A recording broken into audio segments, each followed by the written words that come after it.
ये वो आंकड़े आपके सामने आने वाले जिसकी दिलचस्पी सबसे ज़्यादा होती है जानने में, इसीलिए हमने उसको थोड़ा सा टीज करने के लिए माहौल बना के रखा। आखिरकार कौन बने मुख्यमंत्री, ये सबसे इंपॉर्टेंट सवाल।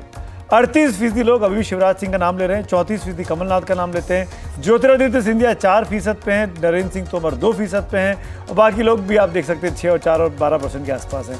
तो मुझे लगता नहीं कि उसको दिखाने के बोलने की ज़रूरत है। अगला सवाल हमारा था एक और, किसे देखकर वोट किसे देखकर वोट करेंगे, उसको हम अगला सवाल था। 37% लोगों ने कहा कि पार्टी को देखकर वोट करेंगे, 30% ने कहा उम्मीदवार को देखकर वोट करेंगे, सीएम चेहरे को देखकर 10% लोग वोट करेंगे, नरेंद्र मोदी के नाम पर 10% लोग वोट करेंगे, राहुल गांधी के नाम पर 5% लोग वोट करेंगे। ये बड़ा इंटरेस्टिंग एक फाइंडिंग थी। एक और सवाल था इसी, क्योंकि राहुल गांधी का नाम लिया है तो भारत जोड़ो यात्रा लेकर भी सवाल पूछा गया कि भारत जोड़ो यात्रा से कांग्रेस को फायदा होगा। तो हाँ कहने वाले 38%, नहीं कहने वाले 22%। मध्य प्रदेश में बहुत बड़ा वेलकम हुआ था भारत जोड़ो यात्रा का, लेकिन पता नहीं भी 40%। हाँ, पता नहीं भी 40% है, वो आंकड़ा भी बड़ा इंपॉर्टेंट। हाँ, सो मनीषा प्रिया, मैं आपसे सवाल ये पूछूंगी। सबसे पहले ये जो चीफ मिनिस्टर फेस, मुख्यमंत्री का चेहरा, अभी भी शिवराज सिंह चौहान की अगर पॉपुलैरिटी 38% है 18 साल के बाद, और उसका कंपैरिजन आप वो सब चीफ मिनिस्टर्स से करें जो 18 साल या 20 साल के रहे हैं, तो आप कैसे देखेंगी? नहीं, कमलनाथ 18-20 साल थोड़ी रहे नहीं, और यहाँ तो उलझा हुआ मामला है। और बात यह है कि कमलनाथ की सरकार हट भी गई, तो इसमें जो जिन लोगों ने बहुत नाराज हुए कुछ लोग इस सर्वे से, लेकिन ये आंकड़ा तो आपको बता रहा है कि कमलनाथ की छोटी अवधि रही, उसके बावजूद भी वो 34% हैं। हाँ। और आपको दिख रहा है कि एक टक्कर है। तो मैं इस आंकड़ों से ये समझती हूँ, और ये आंकड़ा तो और साफ दिखा रहा है कि सर्वे काफ़ी कुछ एक रैंडमाइज सर्वे ही है कि ज्योतिरादित्य सिंधिया पीछे हैं। इसमें आप देखें नरेंद्र सिंह तोमर बिल्कुल कहीं नहीं है। तो शिवराज सिंह चौहान अभी भी अपने कामकाज को लेकर एक छवि है जो उनकी है और वो बनी हुई है, लेकिन कोई बहुत अगुआ नेता बन करके वो नहीं आ रहे हैं। और दूसरी बात, एक और ग्राफिक है जिसमें आप दिखा रहे हैं कि वोट आप किसको देख के करेंगे। वहां लोग स्पष्ट कह रहे हैं कि पार्टी या कैंडिडेट, वो ये नहीं कह रहे हैं कि चीफ मिनिस्टर का चेहरा। तो भाजपा अगर ये अब कर रही है, अगर पॉलिटिकल गेम, कोई भी पॉलिटिकल पार्टी चुनाव जीतने के लिए लड़ती है, तो अगर वो ये अनुमान लगा रही है कि लोग पार्टी या कैंडिडेट पे वोट करेंगे, तो इस पे अपना बल देती है। तो शिवराज सिंह इंटैक्ट हैं, वो अभी भी कैंपेन करते हैं, उनकी टिकट डिस्ट्रीब्यूशन या सीट उसमें उनके कंफर्टेबल अकोमोडेशन की गई है। लेकिन अगर एक नई रियलिटी है तो भाजपा अपनी पूरी थाती लेके, शिवराज सिंह की थाती लेके, गवर्नेंस की थाती लेके, और अपने नई स्ट्रेटजीज भी लगाती है। इसी चीज में जोड़ते संजय जी कुछ बोलना चाह रहे हैं क्या? अगर शिवराज को प्रोजेक्ट कर देती बीजेपी कि यही मुख्यमंत्री होंगे, तो क्या और फायदा होता या नुकसान होता? ये हाइपोथेटिकल सवाल है, इसका तो उत्तर नहीं दे सकते सर्वे से कि फायदा होता या नहीं होता। जो बात मैं कहने की कोशिश कर रहा था कि शिवराज सिंह चौहान की पॉपुलैरिटी गिरी है, और अगर मैं आंकड़े बताऊं, 2008 के चुनाव में 47%, 2013 के चुनाव में 47%, 2018 के चुनाव में वो 41% आ जाता है, और आज वो गिर के हमें 38% दिखाई पड़ रहा है। पॉपुलैरिटी गिर रही है, लेकिन जो सर्वे ये बताता है कि गिरने के बावजूद वो अनपॉपुलर चीफ मिनिस्टर नहीं है। लेकिन संजय जी, 15 महीने की सरकार थी कमलनाथ की, वो 34% पर है। वो उनका क्या काम पसंद आया लोगों को या नहीं आया? स्पेसिफिक तो ये नहीं कह सकते कि कौन सा काम पसंद आया। तमाम चीज़ों पर लोग कमलनाथ के काम को भी पसंद कर रहे हैं, लेकिन ये साफ है कि उनकी जो छोटा जो टर्म रहा 15 महीने का, उसको भी लोग याद करते हैं। और इसी के लिए आप देखेंगे तमाम आंकड़ों में, कम से कम आगे जो दिखाए जाएंगे आंकड़े, और अभी जो हमने देखा, तो काफ़ी जैसे कहते हैं इवनली पॉइज्ड दिखाई पड़ता है। लगता है कि कुछ चीजों पर सरकार, हाँ, मतलब लोग इन आंकड़ों को देख के समझ में नहीं आ रही। पर सुमित, कम से कम ये सुनकर जो संजय जी ने अभी विश्लेषण किया है इन आंकड़ों का और बताया है, समझाया है, कम से कम इस आंकड़ों के आधार पर मैं उम्मीद करती हूँ कि हमारे कांग्रेस के साथी ये इस तरह के इल्ज़ाम नहीं लगाएंगे। और मुझे लगता है ये अच्छा नहीं है कि आपके मर्जी के मुताबिक एग्जिट पोल आता है या ओपिनियन पोल आता है तो आपको लगता है वो फर्जी है, वही आप इल्ज़ाम ईवीएम मशीन्स पे लगाते हैं। तो एक तरह का ये रवैया बन गया है, एक टेंडेंसी हो गई, इससे बचना चाहिए। और मैं भी एक इशू उठा सकती हूँ, अब मैं भी कह सकती हूँ, डिसएग्री कर सकती हूँ, क्योंकि मैं ऐसा सोचती हूँ कि जहाँ तक बात है एग्रीकल्चर की, एग्रीकल्चर जो ग्रोथ रेट था 3% वो बढ़कर 18% हो गया है। मध्य प्रदेश जो है वीट प्रोड्यूसर है, 45% पूरे इंडिया का वीट वहाँ पे होता है और एग्रीकल्चर में बहुत तरक्की की है।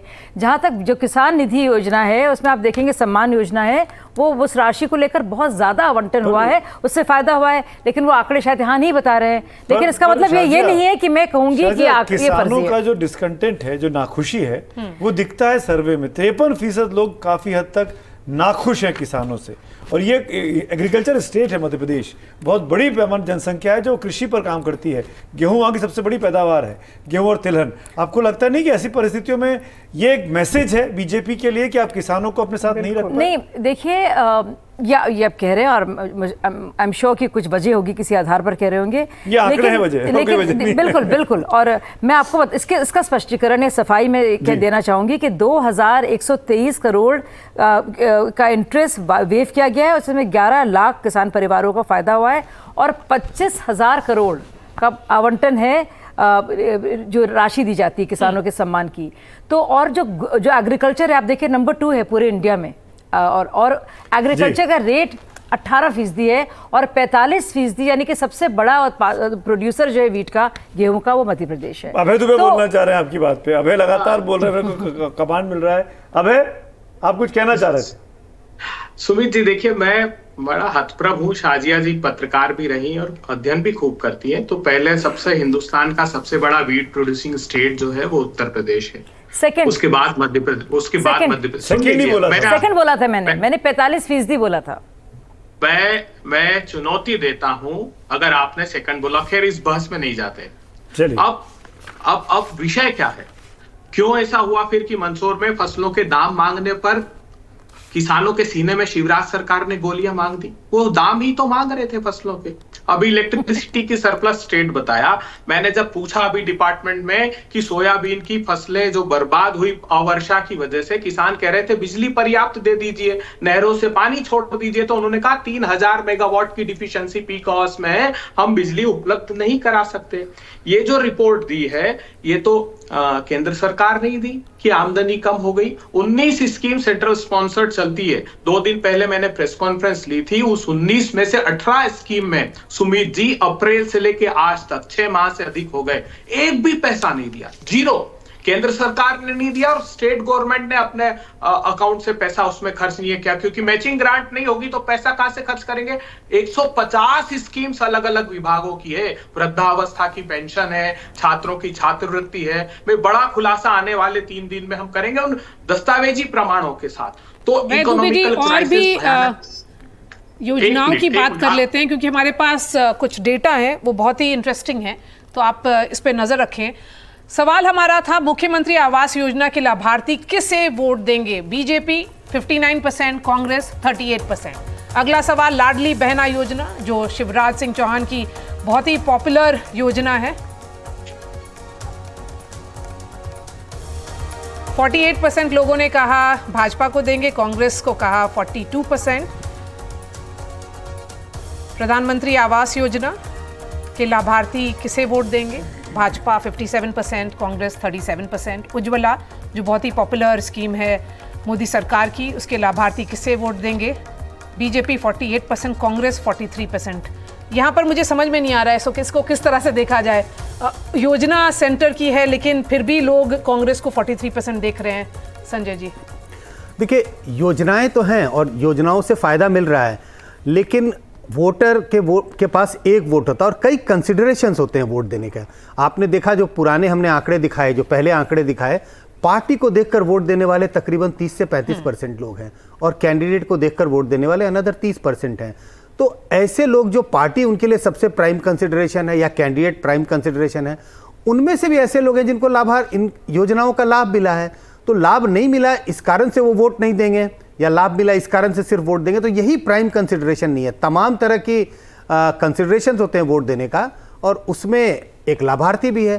तो ऐसा मानना कि सिर्फ अगर आपको फायदा हुआ है स्कीम से तभी आप बीजेपी को वोट देंगे, अगर फायदा नहीं हुआ तब वोट नहीं देंगे, इस तरह से सीधा सीधा इक्वेशन तो जमीन पर काम नहीं करता। इनफैक्ट अमिताभ, मैं आपके पास आना चाहूँगा और जिस तरह की अभी तक के आंकड़े समझ में निकल कर आ रहे हैं, ये बात समझ में आती है कि जो सेंट्रल की स्कीम्स हैं, चाहे उज्ज्वला हो गई, चाहे आयुष्मान हो गई, चाहे पीएम आवास हो गई, इनका पॉपुलैरिटी लेवल वाकई में, क्योंकि कई सालों से चल रही है एक तो, और बीजेपी का जो कोर स्ट्रेंथ है, मध्य प्रदेश तो बीजेपी का गढ़ रहा है, बीजेपी का काडर गांव-गांव कस्बे-कस्बे में है, उस इलाके में बीजेपी को अपने बारे में बताना नहीं पड़ता कि हम कौन हैं, कमल का फूल वहाँ सब लोग जानते हैं। तो क्या शिवराज सिंह सरकार जो 18 में चुनाव हार गए थे, जो मंदसौर का जिक्र किया अभय दुबे ने, वो 18 के पहले की घटना थी जिस वजह से बीजेपी को उस वक्त चुनाव हारना पड़ा था और कमलनाथ जीत गए थे।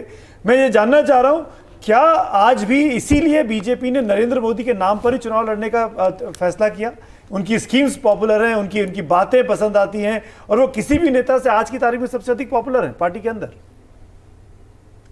जी ऑब्वियसली जो सेंट्रल गवर्नमेंट की स्कीम्स है उसका इम्प्लीमेंटेशन टाइट है compare to state government scheme, उसके एनरोलमेंट ज्यादा है, इसकी वजह से स्कीम्स की पॉपुलैरिटी है। जब आपने सवाल पूछा कि आप किसके नाम पे वोट करेंगे, उसमें सीएम चेहरे के बराबर नरेंद्र मोदी जी का नाम आया, तो 10% नरेंद्र मोदी, 10% सीएम कैंडिडेट। तो आपने जो सवाल पूछा कि शिवराज को क्यों नहीं सीएम प्रोजेक्ट किया जा रहा है, उसका आंसर इसी सवाल में है। शिवराज की पॉपुलैरिटी कम हुई है, 41 से 38 बता रहे हैं संजय जी। और इस सवाल में क्या होता है, जब भी आप ये सवाल पूछते हैं, नॉर्मली जो रूलिंग पार्टी का सीएम होता है उसको 2-3% अंक मेरे हिसाब से एक्स्ट्रा मिलता है, क्योंकि वो top of the mind recall में उसका नाम होता है। पॉपुलैरिटी कम हुई है और सीएम के चेहरे पे वोटिंग ही कम होती है, सिर्फ 10%। तो सीएम का नाम अनाउंस करने से ऐसा कुछ खास फायदा बीजेपी को होता हुआ नहीं दिखा, इसीलिए इस बार उन्होंने सीएम कैंडिडेट को अनाउंस जो है यहाँ पे नहीं किया। और आपने जो एग्रीकल्चर की बात करी, मंदसौर इंसिडेंट की बात करी, उसका बहुत बड़ा असर था 2018 के चुनाव में।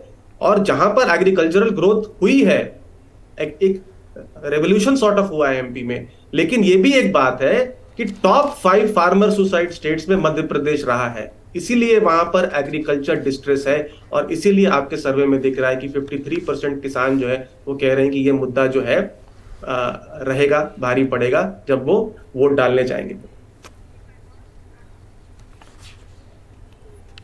और नहीं, पहले मनीषा प्रेम से क्योंकि वो बात करना चाह रही थी। स्कीम्स में एक बहुत महत्वपूर्ण बात ये निकल कर आ रही है कि सेंट्रल स्कीम्स में भी प्रधानमंत्री आवास योजना, उससे बेनिफिशियरी अलाइनमेंट, पार्टी अलाइनमेंट सबसे ज़्यादा दिखता है। और तो एक तरह से अगर किसी पार्टी को, खास करके भाजपा को, ये समझना हो कि उनके लिए क्या कारगर है, तो ये स्कीम है। और मुझे जहाँ तक अंदाज है कि ये गरीब लोगों में जा रहा होगा, तो इसके रिटर्न्स बहुत ज़्यादा हैं पॉलिटिकल, और इस स्कीम पे उनको और ध्यान देना चाहिए कि इसकी और टाइट इम्प्लीमेंटेशन हो। वहीं लाडली बहना स्कीम, जो मैं आशा करती थी, क्योंकि शिवराज सिंह चौहान का एक पुराना इमेज है कि वो मामा रहे हैं। चुनाव में मैं जब गई हूँ पीछे, तो लड़कियों ने बताया कि हम आराम से रात में चल सकते हैं, कोई कंप्लेंट अगर हो तो शिवराज सिंह के दरवाजे पे जा सकते हो। तो उसका केवल 48% जो है लाडली बहना का भाजपा को जाता है, और 42% कांग्रेस पार्टी ने तो इस स्कीम को लाया ही नहीं है, और पिछले कुछ महीनों में उसको जाता है। इसका मतलब इसमें जो भी जा रहा है ये डायरेक्शनल नहीं है। तो कोई भी राजनीतिक दल अगर होता है, हाँ, तो वो देखता है कि हमको प्रधानमंत्री आवास योजना में जो है वो अच्छे तरीके से। देखिए, मैं समझ नहीं पा रहा हूँ, या तो जमीन अनुराग एक बहुत विद्वान पत्रकारों में से मध्य प्रदेश के मानता हूं, निष्पक्ष, हमारी सरकार थी तो भी हमारी सरकार के खिलाफ वो स्टोरियां किया करते थे। उज्ज्वला का जिक्र अभी किया। उज्ज्वला की स्थिति मध्य प्रदेश में ये है कि 44 लाख सिलेंडर महिलाओं ने, एक भी परिवार ने एक भी नहीं भराया इस पिछले वर्ष में। 18 लाख फैमिली ऐसी है जिसने एक सिलेंडर भरवाया। क्यों? क्योंकि वो 1000 रुपए के पार हो गया था। हमने अनाउंस किया कि हम उसको 500 रुपए करेंगे। जो पीएम आवास की बड़ी चर्चा हो रही, कोई भी पैनल में ये बता पाएगा कि पीएम आवास में रूरल में कितना पैसा दिया जाता है? सिर्फ 1,20,000 रुपए। मैं चुनौती देता हूं कि ईंट की दीवार भी कोई खड़ी करके बता दे। हमने कहा है कि हम 2.5 लाख रुपए, ये बहुत। अबे जी, वो जो आंकड़े आप मांग रहे हैं मैं जल्दी लाने की कोशिश करूंगी, लेकिन मैं बता दूं एक और योजना जिसका जिक्र नहीं हुआ है, वो है आयुष्मान योजना। और सबसे ज्यादा लाभार्थी अगर किसी राज्य से हैं इसके, तो वो मध्य प्रदेश में है। 3.62 करोड़ जो है कार्ड्स लोगों को, बाकायदा लोगों को कार्ड्स। अभय जी, मुझे बात खत्म करने दीजिए। आपने वो आंकड़े मैं ढूंढ के लाऊंगी, क्योंकि आपने, मेरे पास है नहीं, तो मैं सच्चे तौर पर बताना चाह रही हूँ। लेकिन आयुष्मान योजना सबसे ज्यादा कारगर अगर कहीं हुई है किसी स्टेट में, सबसे ज्यादा तो मध्य प्रदेश में हुई है, और उसके बहुत बड़ा लाभार्थी वर्ग है। राजस्थान 25 लाख हमने भी अनाउंस कर दिया।